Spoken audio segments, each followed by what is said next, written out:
Hello Mzansi, welcome to Mkosa Mzansi. If today is your first time visiting this channel, please do the right thing and click the subscribe button, and also don't forget to smash the like button. We are trenda Fatwa Andile Mpisane, Utamia Mpisane, after she was seen not wearing her wedding ring Kisana, and people said ukuthi, is there trouble in paradise already Kisana? So people said ukuthi aibo khona inkinga la, why is Tamia Mpisane not wearing her wedding ring Kisana?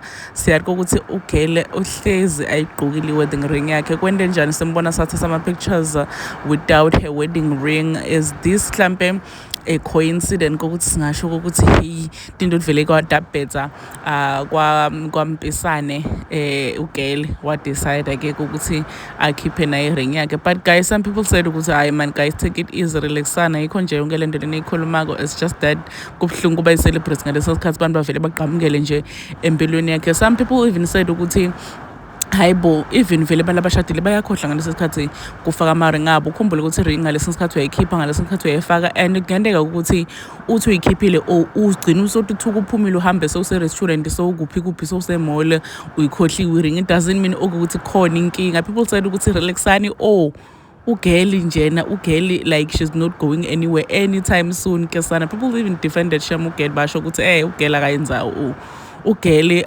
uzinza ugele utihlalele laphana ku-Andile Mpisane. They are very much in love. People should just stop assuming the worst masebabona abantu bangafaki ama-wedding ring abo. What if ayisamnile? What if isandla sesisidudla? What if ufuna kuyishintsha? What if uyoyiwashisa uyoyiklina? Why ngicabanga into letinjalo? Why ngicabanga ukuthi bantu mabase bakhiphe ama-ring etandleni sho ukuthi sebayahlukana, sho ukuthi sekunenkinga. Some people were really defending ugele wathi hayi boy, yelani ugele nje, ugele akusimuntu wedrama, akusimuntu ohlala trenda, so meyekeleni nje kumdreka ngento lengasho lutho. Please do comment what you think below down in the comment section. Don't forget to hit the notification bell so that you can be notified whenever I upload a new video. This is the end of my video. I am signing out. Goodbye.